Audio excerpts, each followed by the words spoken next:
네, 미국의 관세 유예를 이제 연준에서 어떻게 봐주냐가 중요하다라고 말씀을 드렸는데, 수요일에서 목요일 넘어가는 새벽에 파월이 2시 15분, 새벽 2시 15분에 연설이 있어요. 연설이 있기 때문에, 이 전까지는 지금 나스닥 차트로 봤었을 때,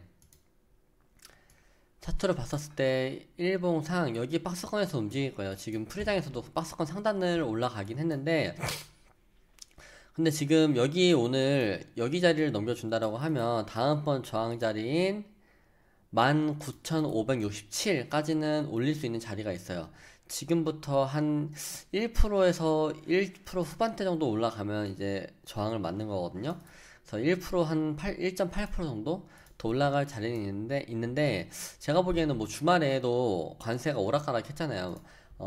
반도체 관세를 한다고 했다가 안 한다고 했다가 뭐 이런 식이다 보니까 관세에 대해서 근데 좋은 쪽으로 지금 우리나라도 장 막판에 L&D 쪽으로 어쨌든 다시 한번 이슈가 나오면서 그 뭐지?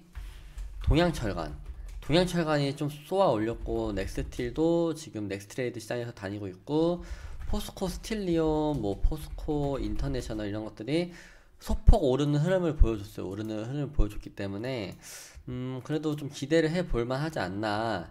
관세에 대한 유예를. 왜냐면 중국하고의 싸움을 통해서 지금 미국이 어느 정도 10년물 국채 금리도 굉장히 튀는 모습을 보여줬었고, 아마 중간 선거를 앞두고 좀 무리를 하지 않을 것 같아요. 왜냐면 중간 선거 때 만약에 공화당이 뺏긴다라고 했었을 때 다음번 삼선, 뭐 삼선까지 할 수 있을지 없을지 모르겠지만 어쨌든 큰 그림을 삼선까지 그리고 있잖아요, 트럼프가.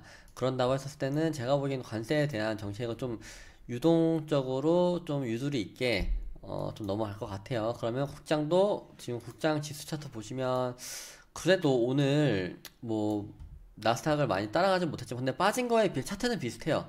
딱 갭으로 빠진 자리에 오늘 갭으로 메꿔줬잖아요. 갭으로 메꿔줬기 때문에 여기 자리를 올라간다라고 했었을 때는 국내 증시도 이번 연도에 코스닥 같은 경우는 전 세계에서 상승률 1등이었죠. 여기서 이 구간에서 전 세계 상승률 1등을 왔던 것만큼 한국이 특징이 있어요. 빠진 만큼 또 빠르게 또 오르는 부분도 있거든요. 대신에 오를 때 안 올랐던 종목들, 그 다음에 미친 듯이 눌려있던 종목들을 향해서 통해서 좀 올리는 부분이 있기는 하지만 그래도 지수가 오를 때는 거래대금이 어느 정도 올라오고 섹터들이 움직이다 보니까 거래하기 편한 건 있어요. 그렇기 때문에 관세에 대해서 유예, 그 다음에 저희 한국 시간으로 목요일 새벽 2시, 그러니까 수요일에 저희는 수요일 장을 끝나고 목요일 장을 맞이할 때 파월이 어떤 코멘트를 남겨주는지가 이번 주에 가장 큰 중점적인 내용입니다. 그래서 일단 오늘 제가 로봇주 차트 잘 만들고 있다라고 말씀을 드렸는데 시메스 같은 경우 오늘 또 고점으로 마감을 시켜놨어요. 제가 저번 주에도 시메스를 말씀을 드렸고 뭐 하이젠 RNM, 시메스 지금 같이 다뤄보고 있는 건데 하이젠 RNM은 사실 평단을 회복하려면 좀 남았어요.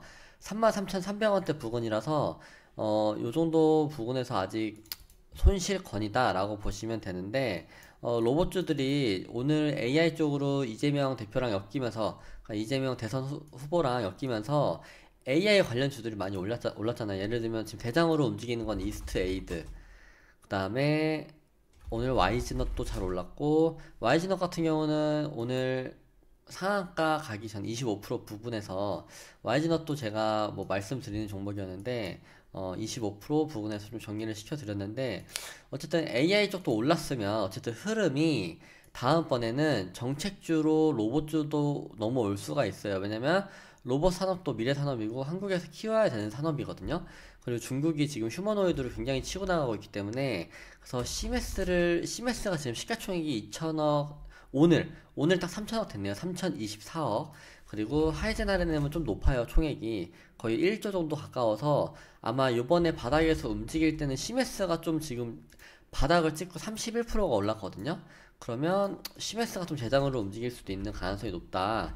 그리고 클로버 같은 경우도 고점 대비해서 눌린 게 별로 없기 때문에 얘도 대장을 할 수가 있는데 얘도 지금 시가총액이 4,700억이에요. 그래서 지금 뭐 로봇들 움직이는 거 보면 보스턴 다이내믹스 관련해서 잘 움직였지만 앞으로는 뭐 정책주 오늘 AI 주들처럼 정책주가 붙는다라고 했었을 때 그때 좀 차익 타이밍을 가져가면 좋을 것 같아요. 그러니까 지금 예를 들면 하이젠 RNA 물려 있잖아요. 그러면 하이젠 RNM은 뭐 33,300원 정도 넘어갔었을 때, 한 플러스 5%나 플러스 9% 정도 올 때부터 분할 매도를 하면 좋을 것 같고, 시메스 같은 경우는 오늘부터 이제 14% 수익권이거든요. 22,750원이 평단이라서 한 14% 정도 돼요. 여기서부터 여기가.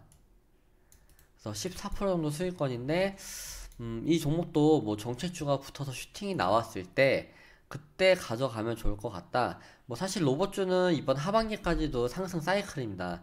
저희 지수가 오를 때 같이 오를 수 있는 거는 예를 들면 산업의 사이클을 기다려야 된다라고 하는데 제가 보기에는 2차전지 같은 경우는 지수가 오를 때도 못 오를 수도 있어요. 왜냐면 산업의 숫자가 올라가는 사이클이 나와야 되는데 2차전지는 안 나올 가능성이 있어요. 근데 로봇주는 이번 연도 하반기부터 숫자가 올라갈 수 있고 충분히 수주나 뭐 이런 계약 공시를 통해서 모멘텀이 발생할 수 있기 때문에 어쨌든 근데 이번에 정책주로 만약에 올라오는 흐름이 좀 가파르다라고 하면 제가 생각하기에는 차익 시단을 좀 생각을 해보시는 것도 좋다라고 말씀을 드리겠습니다.